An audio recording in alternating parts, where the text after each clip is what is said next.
Mas é muito legal, né? Igual eu tava vendo aquele, ó, se eu não me engano, o MXRF11, e ele é um dos que mais tem cotistas, né? Sim. Ele, tipo, é estourado. E a gente tava conversando aqui, né, gente, em off também. Eu falei, nossa, meu MXRF11, toda vez que a gente conversa, o pessoal gosta bastante, né? Porque ele é um fundo barato, com R$10 você consegue comprar e já receber dividendos aí no próximo mês e nos meses recorrentes. Você acha que é um bom investimento, Ricardo? Você que estuda ele bastante? Eu acho impressionante o quanto as pessoas gostam do MXRF11, que é um fundo imobiliário bem famoso, né? Porque é só postar um vídeo falando sobre o MXRF que muita gente vem assistir, né? Eu acredito que ele ficou tão famoso assim porque ele é um daqueles fundos que a gente fala que é base 10, ou seja, com R$10 você consegue ir lá na Bolsa de Valores e comprar uma cota desse fundo, né? O valor de face dele é baixo, né? Não necessariamente você está comprando um fundo barato, né? Porque outras métricas fazem a gente ter uma certeza se está comprando por um preço baixo ou alto, e não simplesmente o número de tela. Eu falo sempre isso pro pessoal, né?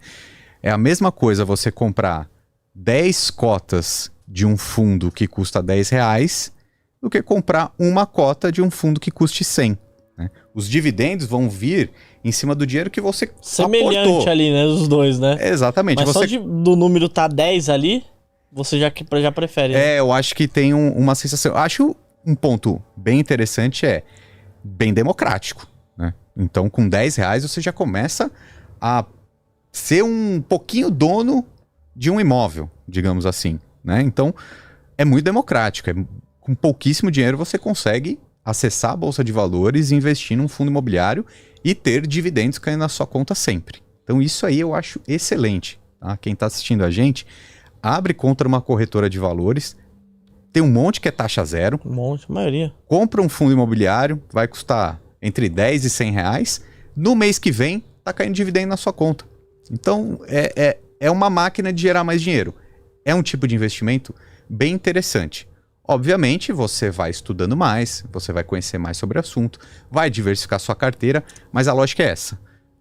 A lógica do investimento é você trocar algo que você tem hoje por algo melhor no futuro. Então, de repente, você vai trocar um dinheiro que você tem hoje por um dinheiro maior no futuro, que vai fazer você realizar seus sonhos, seus objetivos de vida. Então, é um hábito, é um caminho. Ninguém vai ficar rico da noite para o dia, mas fazendo isso sempre faz sentido. E o MXRF, você andou estudando ele? Você acha que vale a pena, Ricardo? Ou é um fundo um pouco arriscado por ser mais CRI? Assim. Então, o MXRF11, então, ele é um fundo imobiliário de papel aqui que tem o maior número de cotistas no Brasil. Então, ele é um fundo de papel, né? Tem muitos CRIs, né, recebíveis dentro da carteira dele. Na teoria, ele tem um pouco mais de estabilidade, né? Por ser um fundo de papel, é praticamente uma renda fixa do mercado imobiliário. Com a taxa de juros básica da economia, que é a Selic alta, os fundos de papéis vão pagar super bem. Tá? Então eu acho que o MXRF é um fundo que vai continuar pagando bem. Antigamente, né, ele já é um fundo bem histórico, ele tinha um perfil mais agressivo. Ele tinha alguns CRIs dentro da carteira dele mais arriscados. De uns 2 ou 3 anos para cá, ele foi mudando um pouco o portfólio do fundo dele, né? A gestão foi mudando, para deixar ele um pouco mais estável. Então hoje, eu ainda acho que dentre os fundos de papéis, ele não é o mais seguro, mas ele já não é mais o arriscado também. Eu acho que ele tem uma característica aí de risco médio e vai continuar pagando super bem. Eu acho que o investidor tem que olhar também outros fundos imobiliários de papéis, seguir um pouco, entender o que está dentro do fundo. Então, por exemplo, são contratos ali atrelados ao CDI ou à inflação? Tem permuta imobiliária? Tem outros fundos imobiliários dentro da carteira? Tá? Então, particularmente, o MXRF não é meu fundo preferido, não tenho na minha carteira pessoal, mas quem tem, eu acho que está fazendo boas compras também. Tá pagando mais de 1%, né? Sim. Isento de imposto de renda, né? Acho que é bom, é bom. Então... Tem muito fundo imobiliário de papel hoje pagando mais que 1% ao mês, né? E isso é muito bom para os cotistas, né? Para nós investidores. Vale ressaltar também que um fundo imobiliário de papel, ele não tem uma tendência clara de longo prazo de supervalorização, tá? Fundo de papel, então quem está assistindo a gente, se você comprar um fundo imobiliário de papel, pense que ele vai pagar bastante dividendo. Mas ele não vai ter grande valorização. Não é a característica dessa ferramenta, desse tipo de classe de ativo. Tá? O fundo imobiliário de papel, ele tende a distribuir muito os juros, né, a taxa Selic, e distribuir muito a inflação do período. Então, se a gente está vivendo um momento de taxa Selic alta, inflação alta, é por isso que eles estão pagando super bem. E também não vão pagar isso para sempre. Tá? E mais uma ressalva que eu faço aqui sobre os fundos imobiliários, principalmente os fundos imobiliários de papéis, a gente não pode colocar todos no mesmo saco, porque existem fundos imobiliários mais arriscados e fundos imobiliários mais seguros. Tá? O que isso quer dizer? No mercado, a gente costuma falar que são os high grades e os high yields. Um fundo imobiliário high grade quer dizer que ele tem uma classificação melhor. Tá? Então geralmente ele é negociado um pouco acima do valor patrimonial ali, né? Pode ser que ele seja negociado um pouco acima do valor patrimonial, mas se você comprar num preço justo, eu acho que já tá bom demais. Tá? Eu acho que fundo imobiliário de papel eu não fico buscando tanto um PVP super baixo, porque eles tendem a ficar mais próximos sempre do seu valor justo. E quando eu compro um fundo imobiliário de papel, eu quero o quê? Essa reposição de inflação e taxa de juros. Ele serve para mim para isso. Então, se eu comprar no valor justo, tudo bem.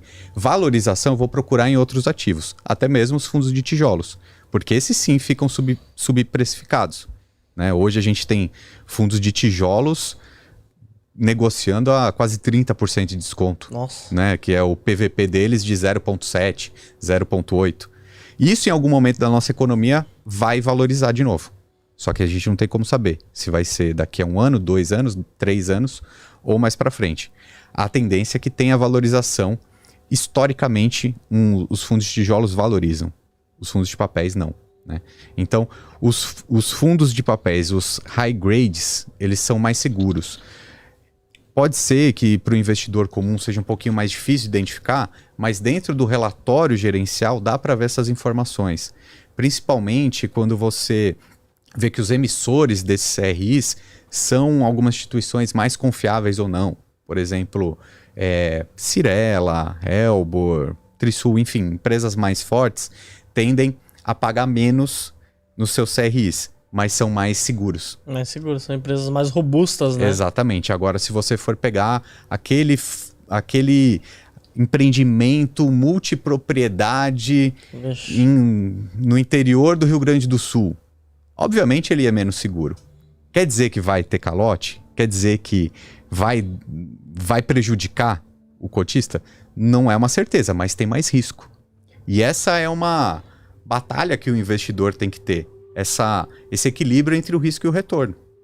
Mas a lição que eu quero deixar aqui, a mensagem é: não são todos os fundos imobiliários que são seguros. Existem os mais seguros e os mais arriscados. E não tem nada de errado ser mais arriscado, desde que você saiba naquilo que você está investindo. E quais fundos que você mais gosta, Ricardo? Você gosta de fundos de tijolos, de shoppings, lajes corporativas, logística? Qual que é o que você acha que você fala, Luan, aqui eu me sinto mais confortável? No momento, os fundos imobiliários que eu tenho mais investido são os fundos de papéis.